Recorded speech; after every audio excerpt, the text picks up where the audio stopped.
Y tenemos el gustazo de saludar a Esteban Magnani. Compañerazo, ¿cómo anda? ¿Cómo les va a ustedes? ¿Todo bien por ahí? Excelente. Todo bien, compañero, buen día. Muy buenos días, muy buenos días. ¿Cómo? Bueno, contento con Racing. Sí, contento a partir del minuto 5 del segundo tiempo, seamos honestos, tampoco estamos para tirarnos anteca al techo, ¿no? Pero escúchame, ¿qué golazos que hicieron? Veíamos el compilado recién y fueron Sí. todos, son Hermoso. 4 golazos. Sí, ayer lo estuve Muy bien. pisteando. No miremos siempre el vaso medio vacío, Esteban. No, por supuesto. Una vez que hay algo de agua en el vaso, vamos a festejar. Qué lindo. Bueno, lo mejor, para Racing. Acá tenemos al Tony Aira, que llegó tempranito, también hincha de Racing, que vino muy contento. Cuéntenos, Magnani, ¿por dónde va hoy la columna? Vamos a seguir hablando de inteligencia artificial y trabajo, ¿no? Un tema que me parece que va a ser recurrente en los próximos meses y años. Digamos, siguiendo la línea de lo que veníamos hablando en cuanto a la cuestión del reemplazo en el trabajo, me parece que hay un par de noticias interesantes. Una de ellas es que por primera vez una de las agencias que reporta la cantidad de despidos mensuales en Estados Unidos, por primera vez incluyó en mayo que hubo despidos cuya causa fue la inteligencia artificial, reemplazo por inteligencia artificial, ¿no? Es la primera vez que aparece explícitamente esta variable. Es un porcentaje relativamente bajo del total, un 5%. Bueno, British Telecom dijo que iba a despedir a 55.000 trabajadores y demás. Digamos un poco lo que veníamos hablando en estos últimos encuentros sobre dónde será el mayor impacto de la inteligencia artificial, y en principio sería en el mundo del trabajo. Sin embargo, lo que viene asomando es otra contracara que por ahora era medio subterránea.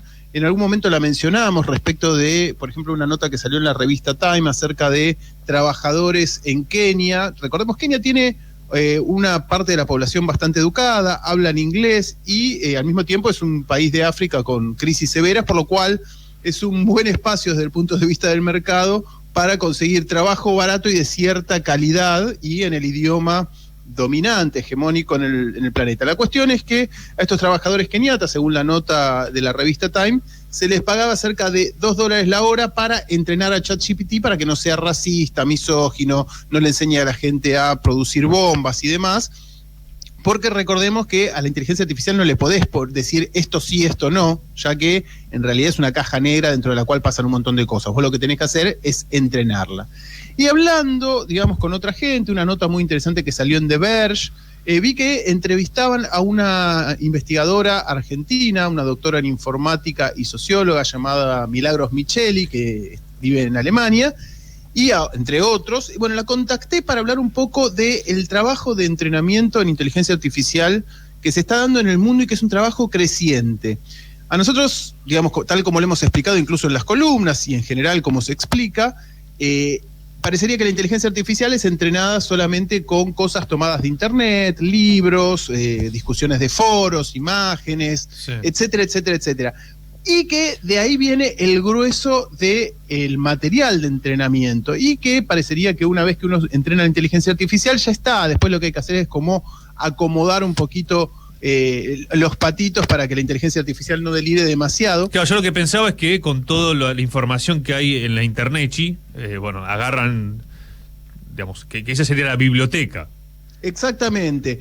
Y algo de cierto hay. Lo que pasa es que tenés varios problemas con ese material. Por un lado, solamente te habla de lo que ya ocurrió.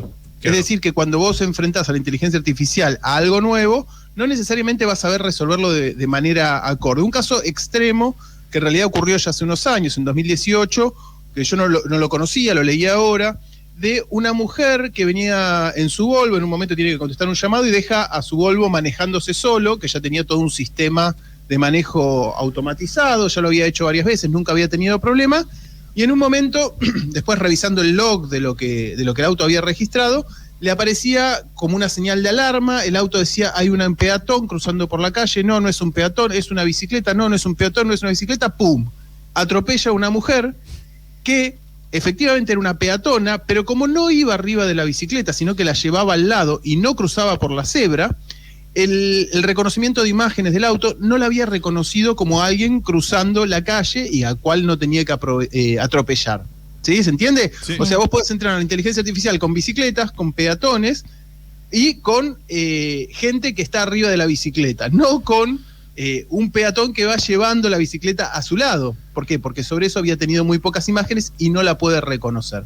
Entonces, es mucho más el entrenamiento que hace falta, y hace falta mucho trabajo de etiquetado. Es decir, decirle a la máquina, guarda que lo que estás viendo es esto, es un gato, es un peatón llevando una bicicleta, y de esa manera ir preparándolo para situaciones que no estaba acostumbrado. En esa nota dan algunos ejemplos que son bastante interesantes, ¿no? Por ejemplo, heladeras inteligentes en las que te permitan revisar desde tu celular qué es lo que tenés en la heladera, ¿sí? Decís, ¿tenía que comprar leche o ya tenía? ¿No? Te agarra la duda en el supermercado. Mirás en el celular y te dice, pero ¿cuál es el problema ahí, por ejemplo?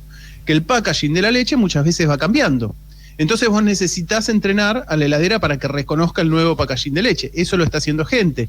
Una nueva aspiradora automatizada que tiene que reconocer si adelante lo que tiene es una escalera o tiene que seguir avanzando para revisar. Si se cae por la escalera se rompe. Bueno, la cuestión es que Micheli me contaba que ella estuvo haciendo trabajo de campo en varios países y después investigaciones en otros más, de los cuales le llegaba información, de gente en países como Siria, Kenia, Bulgaria y también Argentina, a la cual se le dan imágenes, por ejemplo, para que reconozca tipos de ropa, ¿sí? Pues es importante eso en fotos, ver qué es lo que se está usando, ¿no? Después un trabajador le encargan que se saque fotos con distintos tipos de expresiones y las etiquete. Entonces, contento, triste, dudoso, enojado, o que lean textos para entrenar algún sistema de reconocimiento de voz. Es decir, que este trabajo va a permanecer, y no solo va a permanecer, sino que va a ir aumentando en la medida en que se necesite mayor precisión o que surjan nuevos sistemas de inteligencia artificial que requieran un entrenamiento específico. Hoy en día se calcula que hay, muy grosso modo, porque es muy difícil saberlo, cerca de 60 millones de personas en el mundo trabajando, y la mayoría son en el sur global. También tenés en otros países donde están dispuestos a pagar sueldos más altos porque, por ejemplo, necesitas entrenar una inteligencia artificial acerca de, no sé, sistemas legales o cuestiones médicas o cosas que requieren otro tipo de educación. 60 millones de personas en el mundo trabajan para entrenar a la inteligencia artificial. Vos recién decías Siria, Bulgaria, Kenia, Argentina, bueno, distintos Venezuela.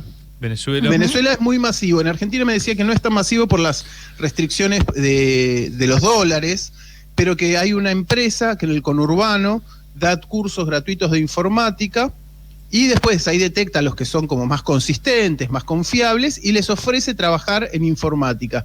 Gente obviamente de muy bajos recursos, a la cual le ofrecen trabajar en una oficina, contratados, en el caso de Argentina, cosa que no ocurre en otros países, por lo que me explicaba ella. Esto es una investigación de 2019, y les ofrecen un sueldo bajo, muy bajo, pero en una oficina más o menos controlado, los tratan bien, tienen un contrato legal y se la pasan reconociendo todo tipo de cosas y etiquetando y haciendo este tipo de tareas, pues son empresas tercerizadas que a su vez le ofrecen estos paquetes de datos a las grandes corporaciones de entrenamiento de inteligencia artificial. Claro. Esteban, y respecto de, la posibilidad de que la inteligencia artificial reemplace el trabajo tradicional, ¿falta todavía? O porque, todavía como decís vos, hay que entrenar a la inteligencia artificial, pero ¿qué se sabe sobre eso? ¿Cuáles son las expectativas? Eso ya está ocurriendo, es la columna que hablábamos el otro día, por ejemplo, lo que está pasando con los ilustradores, con los locutores,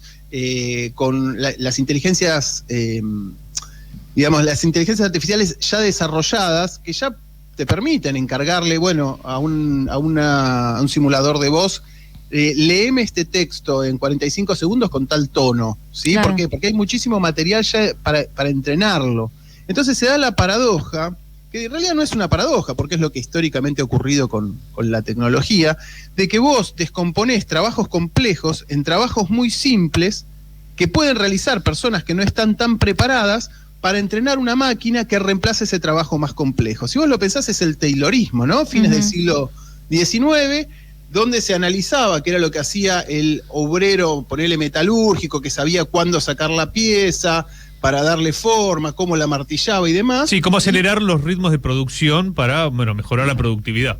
Claro, pero mientras el trabajador tuviera solo ese conocimiento, vos lo podías apurar hasta cierto límite, porque te iba a decir, no, mirá que yo no trabajo más y esta pieza no te la funde nadie. Entonces, por medio de termómetros, de relojes y de distintos mecanismos, se descomponía ese trabajo más complejo en tareas simples, y después se contrataba a algunos irlandeses que llegaban muertos de hambre en ese momento a Estados Unidos para que hicieran esa tarea, ¿sí? Por 2 mangos.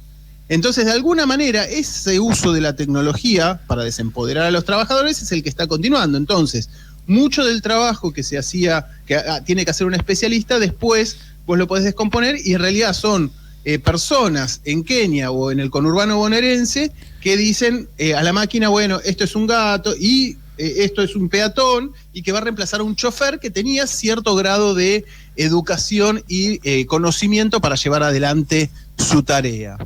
Por otro lado, y va acá una aclaración, hablando con Michelle, me dice, bueno, esto es relativo, yo no creo que el cambio vaya a ser tan grande, no va a ser como en la segunda revolución industrial, como me decía otro entrevistado, digamos, muy formado, dice, esto no va a ser porque la inteligencia artificial en realidad tiene muchos problemas todavía. El caso del auto que atropella a una mujer es como extremo, pero la cantidad de errores y de cosas que le faltan, porque justamente no tiene criterio, es muy grande. Te doy otro ejemplo.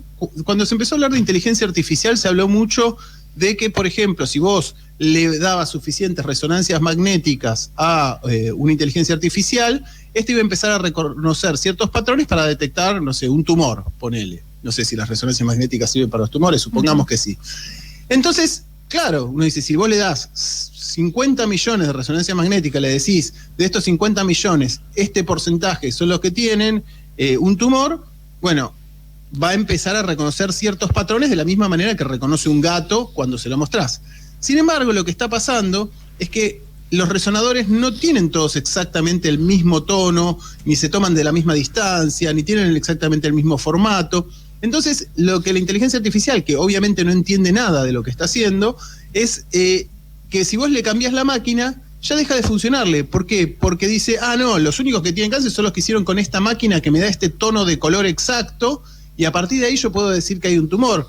¿Entendés? No entiende que lo que hace que realmente haya un tumor es una mancha particular en esa imagen.